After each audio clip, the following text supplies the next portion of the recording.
What?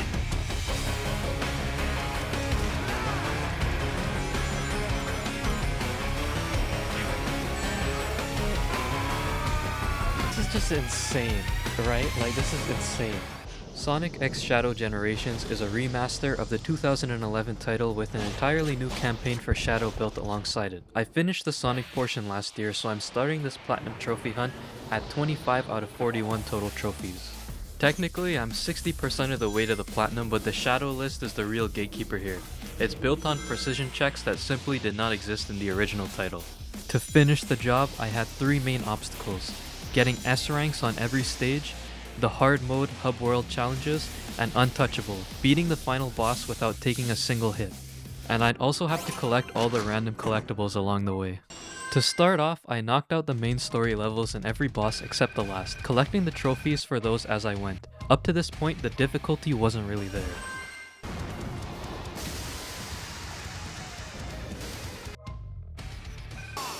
I actually started to wonder why only 2.2% of people had the Platinum trophy, but at 33 out of 41 trophies, the real grind began. There is no future for you. Ever. The S ranks in Shadow Generations are brutal. No, what? Come on, come on. No, man, why? To get an S rank in any level in Shadow Generations, you have to beat the level in under a certain amount of time. And essentially this means that you can't fall off the map a single time while going through the level, or you can't get stopped, or else you'll end up being a few seconds over. The problem with this level that's on the screen is that Shadow turns into a squid multiple times in the level, and the controls for squid mode are terrible. You can't exactly do precise movements in squid mode, so this took me like 10 or so tries to get this S rank. It's gotta be it.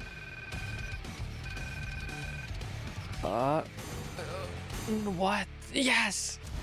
And finally, I got to the last level standing between me and the S rank trophy. This is one of the final levels in the game where you have to get an S rank in order to get that trophy. And it's also one of the trickiest.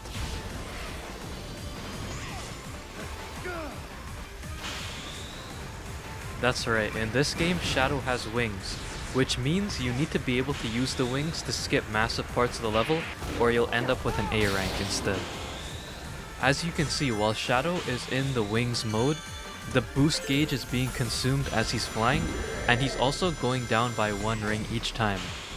And if I fall off the map at any time and lose my rings, then that means I can no longer use the Doom Wings mode, meaning the entire run is over and I have to restart.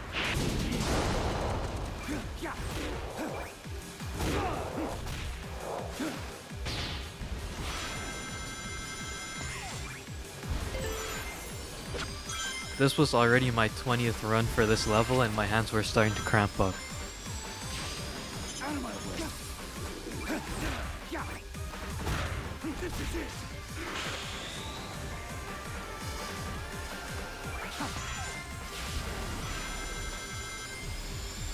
But finally, I got to the end of the level, and all that was remaining was to see what rank I got. What is that? What is that? Ultimate life form, alright. That's for all S ranks. At this point, I was starting to feel pretty good, because what could possibly be harder than having to speedrun all of the stages in the game? I then managed to defeat the final boss for the first time, all stages clear, and get the all stages clear trophy. But the next challenge was going to be 10 times harder than anything I had done so far. Enter the hard mode clock challenges. Like, this is just insane, right? Like, this is insane. These hub challenges are unlocked when you beat the game, and they're scattered throughout the main hub world that Shadow is in. The hardest of which are the clock challenges, where you need to collect clocks that are scattered throughout the map, with each clock collected boosting the amount of time you have left by a small amount. I can't lie, I missed that jump maybe like 15 times in a row. Another thing that took me way too long to realize is that, as you can see, Shadow is using his wings right now. I did not know that you could use wings, so I spent like 15 minutes trying to complete these challenges on foot, which obviously did not work.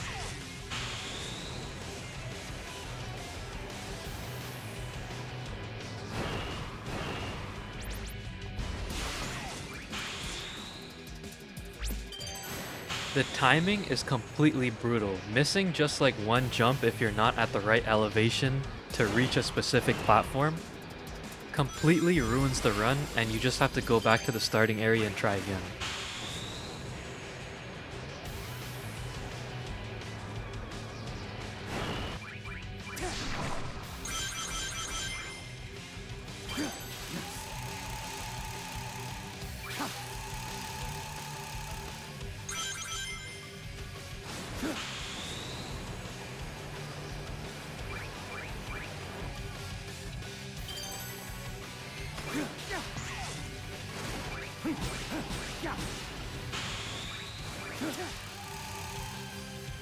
This part started to stress me out. This guy gets stuck in the mud while the time is going down.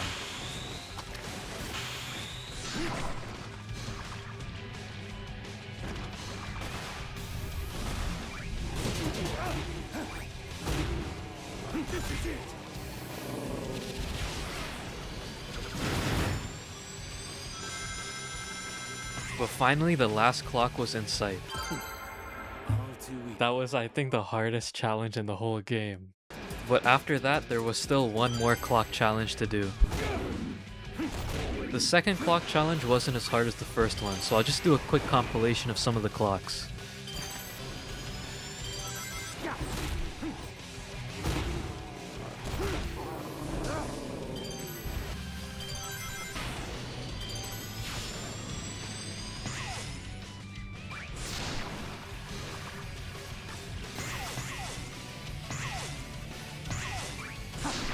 And just like that, the second hardest obstacle in this game was conquered. All too easy. After that, I just went around the map opening up all of the collection boxes and collecting any collectibles that I had missed. Alright, finally, this is the last collection box. Alright, finding all these collectibles took a lot longer than I'd like to admit. Hogging it all up. Excellent. Rocket has been completed. It was now time for the hardest challenge of the game, getting the Untouchable trophy. This would require me to beat the final boss without getting hit a single time. The first phase was easy. I just had to dodge his lasers while hitting back the bombs and slowly whittle down his health. The real challenge comes from phase 2 and 3.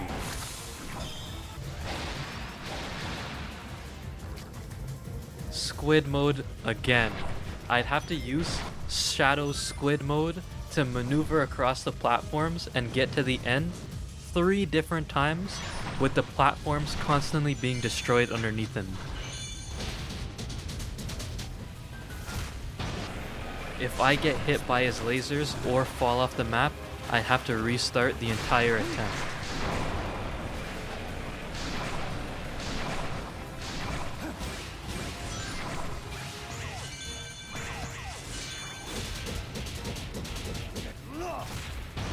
It gets even harder here, with moving platforms that you have to make sure not to miss while in squid mode.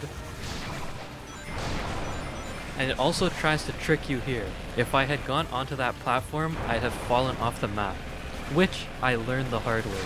So I had to wait for a few seconds before continuing.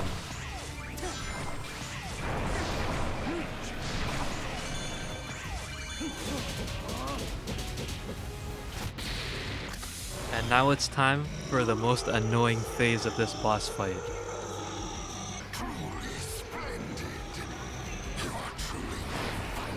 In this phase, I would have to keep my boost on the entire time while dodging all of the different attacks the final boss throws at you. I am nothing. I have surpassed you. If I ran into any of these walls that he created, I would have to restart the run. And it was very hard to dodge them while also keeping boost on. Here comes the hardest part of this boss fight, his tail attacks, the most unpredictable part of this entire run. What? I got hit, No. but I couldn't let it end like this. This is the ultimate power. No.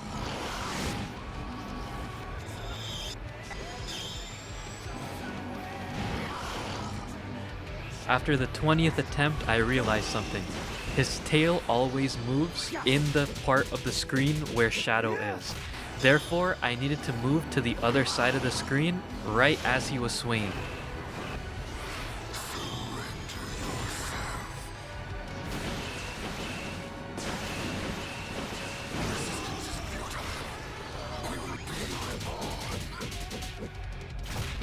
And this was the final boss's last struggle. A 3-part attack, but I managed to get past it. Chaos control. Oh, I think I got it. Is already decided. Chaos control. Will be one.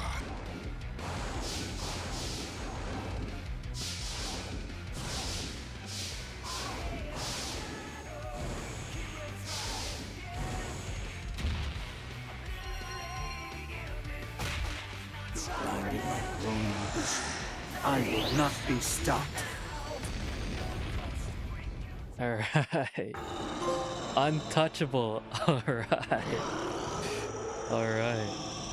With that, the hardest obstacle was out of the way, and all I needed to do was clean up the last few challenge levels. Okay, alright, finally. This should be the platinum here. Shadow Generations mission accomplished. And all trophies collected. And that's the platinum trophy. Shadow Generations rewards control over chaos. I really like this game. I'd probably give it an 8 out of 10. It was definitely a lot better than Sonic Frontiers. The next platinum trophy video is for Nioh 3, but once we hit the 100 subscriber mark, I'm taking on Hollow Knight Silksong, which only 1.7% of people have gotten the platinum trophy for, and it also takes around 100 hours. Let me know in the comments below if you got the platinum trophy for Sonic X Shadow Generations and what you thought the hardest part was. Also comment below if you think there's a game I should platinum next. I hope you all enjoyed the video and subscribe to stay tuned.